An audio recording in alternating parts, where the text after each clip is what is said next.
बिहार के भागलपुर में शुक्रवार को एक घर में हुए धमाके से 14 लोगों की मौत हो गई। ये ब्लास्ट इतना भयानक था कि आसपास के 3 घरों को भी नुकसान पहुंचा। धमाके की गूंज से लोग सहम गए थे। वैसे ये कोई पहली बार नहीं है जब इस घर में पहली बार विस्फोट हुआ हो। साल 2008 में भी इसी तरह से इस घर में विस्फोट हुआ था, जिसमें 4 लोगों की मौत हो गई थी। काजवली चक मोहल्ला 14 साल बाद एक बार फिर से भीषण धमाके का गवाह बना। इस ब्लास्ट में अब तक 14 लोगों की जान जा चुकी है। स्थानीय लोगों की माने तो पिछली बार भी इसी तरह का विस्फोट होने से पूरा इलाका दहल गया था और 14 साल बाद फिर से भागलपुर में बम ब्लास्ट से पूरा इलाका दहल गया है। ब्लास्ट का खौफनाक मंजर अब भी लोगों के दिलो दिमाग में घूम रहा है। हादसे के 36 घंटे बीत चुके हैं, लेकिन अभी भी हालात जो है वो सामान्य नहीं हो सका है। लेकिन इन सब के बीच एक नाम सबसे ज्यादा सुनाई दे रहा है, लीलावती। 55 साल की लीलावती करीब 2 दशक से बारूद का कारोबार अपने घर पर ही कर रही थी। इसमें उसकी 2 बेटियां उसका साथ दे रही थी। स्थानीय लोगों की माने तो काजवली चक में लीलावती बड़े पैमाने पर बारूद का अवैध कारोबार करती थी। उसका सालाना टर्नओवर लाखों में था। उसकी 2 बेटियां पिंकी और आरती इसमें उसका साथ देती थी। इस हादसे में लीलावती का पूरा परिवार काल के गाल में समा गया। साथ ही बड़ी बेटी पिंकी के साथ उसके 2 बच्चे प्रियांशु और अयांश की भी मौत हो गई। लीलावती का बारूद के कारोबार को इसी बात से समझ सकते हैं कि उसने अपनी बड़ी बेटी पिंकी को अपने घर बुला लिया। पति ने जब इसका विरोध किया तो उसे भी छोड़ दिया। छोटी बेटी आरती की शादी अभी हाल ही में हुई थी। स्थानीय महिला सुशीला देवी ने बताया कि लीलावती के पति की मौत 25 साल पहले हो चुकी थी। तब से वह अपनी दोनों बेटियों के साथ यहाँ अकेले रहती थी। दिखाने के लिए लीलावती जो है वो कोयले का कारोबार करती थी। इसी की आड़ में वह बारूद का धंधा भी चलाती थी। स्थानीय लोगों की माने तो लीलावती साल में केवल 2 महीने कोयले का कारोबार करती थी, बाकी के 10 महीने बारूद का कारोबार करती थी। लोगों को इसके बारे में पता नहीं चले, इसके लिए बाहरी लोगों को अपने धंधे में शामिल नहीं करती थी। वह अपनी दोनों बेटियों से ही मदद लेती थी। वहीं इस मामले में एसएसपी ने विशेष कार्रवाई करते हुए एसएचओ सुधांशु कुमार को निलंबित कर दिया। सूबे के डीजीपी एसके सिंघल ने प्रेस कॉन्फ्रेंस में इसकी जानकारी दी और बताया कि अवैध तरीके से इस घटना क्षेत्र में मकान में पटाखा बनाने का काम किया जा रहा था, लेकिन इस पर कोई कार्यवाही नहीं हुई थी, जिसे बड़ी लापरवाही मानते हुए थाना प्रभारी को सस्पेंड कर दिया गया। बम धमाके को लेकर डीजीपी ने प्रेस वार्ता में मीडिया से बात करते हुए कहा कि जिस घर में विस्फोट हुआ वो पहले लीलावती देवी का था, जिसे बाद में मोहम्मद आजाद ने खरीद लिया। आजाद ने इस घर को लीलावती को ही किराए पर दिया। लीलावती देवी जो है ये विडो है और ये जो घर है, जिस घर में ये एक घर में ये घटना घटी है, इस घर की मालकिन जो है वो लीलावती देवी है। लेकिन समय के साथ साथ कालांतर में जो मोहम्मद आज़ाद हैं, इन्होंने वो संपत्ति इनसे खरीद ली, लेकिन इनको किराए पर, इनको और इनके परिवार को किराए पर ही रहने दिया।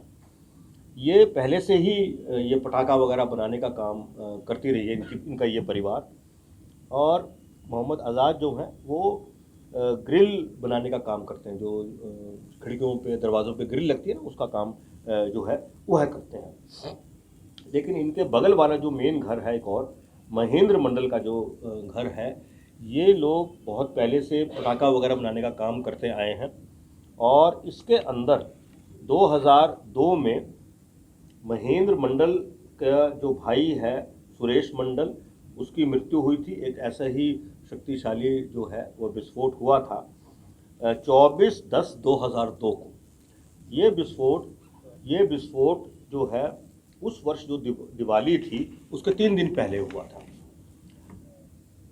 और इस संबंध में ततारपुर थाने का कांड संख्या 705/2002 दिनांक 24/10/2002 को जो है वह दर्ज हुआ था। इस घटना में जो सुरेश मंडल, उनके भाई जो है, ये जो महेंद्र मंडल के एक भाई सुरेश मंडल, उनकी मृत्यु हुई थी।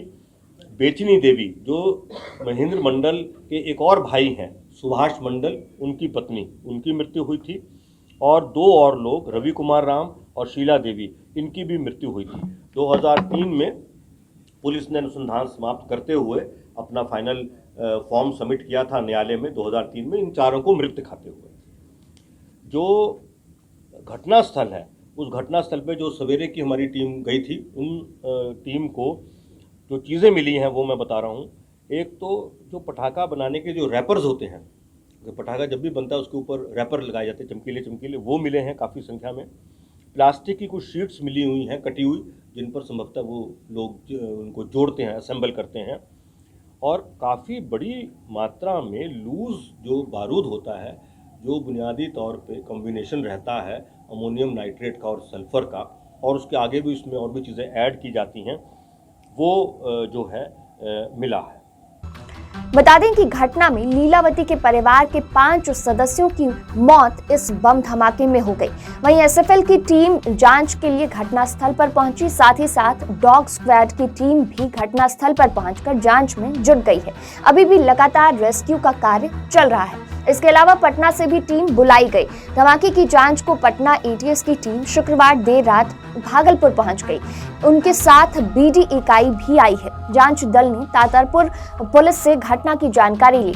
एसएसपी बाबूराम ने बताया कि यहाँ कुछ लोग पटाखा बनाते हैं और उसी के दौरान ये हादसा हुआ है। जमींदोज हुए मकानों के मलबे को हटाने का काम लगातार चल रहा है और उसमें इर्द गिर्द विस्फोटकों की बरामदगी के लिए डॉग स्क्वाड को लगाया गया है। डीएम ने बताया कि राहत कार्य तेजी से चलाया जा रहा है और जवाहरलाल नेहरू अस्पताल में घायलों के इलाज के लिए डॉक्टरों की टीम को अलर्ट मोड पर रखा गया है। पुलिस इस मामले में 2 को हिरासत में लेकर उनसे पूछताछ भी कर रही है। वहीं अस्पताल अधीक्षक असीम कुमार दास ने बताया कि घायलों को चिकित्सा के लिए अस्पताल में बेहतर चिकित्सा सुविधा उपलब्ध कराई गई है। इस घटना को लेकर शहर के कई समाज सेवी, राजनेता और संस्थान आगे बढ़ चढ़कर हिस्सा लिया और मृतक और घायल के परिजनों को जल्द से जल्द प्रशासनिक सहायता दिलाने की बात भी कही। वहीं इस मामले की गूंज जो है वो दिल्ली तक भी पहुंच चुकी है और पीएम नरेंद्र मोदी ने सीएम नीतीश कुमार से फोन पर बात भी की। भारत के प्रधानमंत्री नरेंद्र मोदी ने ट्वीट कर लिखा कि बिहार के भागलपुर में धमाके से हुई जनहानि की खबर पीड़ा देने वाली है। घायलों के शीघ्र स्वस्थ होने की कामना करता हूँ। वहीं घटना से जुड़े हालातों पर मुख्यमंत्री से उन्होंने बात भी की। भागलपुर में हुए विस्फोट को लेकर अब सियासी बयानबाजी भी तेज हो गई है। भागलपुर से कांग्रेस के विधायक अजीत शर्मा ने इस मामले में उच्च स्तरीय जांच की मांग की है। उन्होंने प्रशासन पर भी आरोप लगाते हुए कहा कि उनकी भी मिली भगत हो सकती है। उन्होंने सवालिया लहजे में कहा कि आखिर उसी घर में बार बार विस्फोट क्यों होता है? भागलपुर में बम बनाया जा रहा है, इसकी खबर पुलिस को क्यों नहीं है?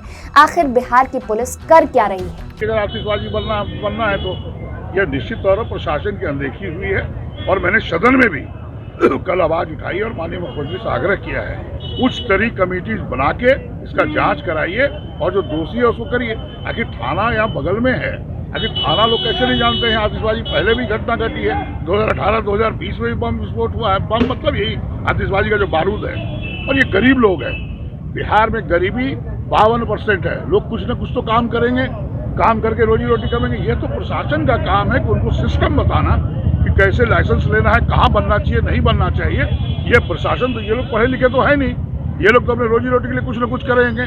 इसलिए अभी जैसे अभी ये लोग बता रही थी महिलाएं कि ये बाथरूम उनका वहाँ पर है, घर में जो टूटा आधा कुछ बचा है, अब बाथरूम जाने के लिए लोगों को जगह नहीं है, ब्लॉक करके रखे हैं। ये तो मैं प्रशासन से बात करूँगा। जो घटना घट गई, मैं सरकार से मांग करता हूँ आपके माध्यम से माननीय मुख्यमंत्री से, उनको बचाने का काम करिए। लोग गरीब लोग हैं, तो पैसे वाले लोग हैं नहीं। और जो भी काम हो आतिशबाजी का वो लाइसेंस देके, जहाँ सुनसान जगह हो, जहाँ पर पॉपुलेशन नहीं हो, वहाँ पर लाइसेंस देके वहाँ बनवाना चाहिए। यह प्रशासन की गलती रही है, प्रशासन अनदेखी की है। ये लोग पढ़े लिखे नहीं है, गलतियाँ हुई हैं और दुर्भाग्यपूर्ण घटना है मेरे विधानसभा।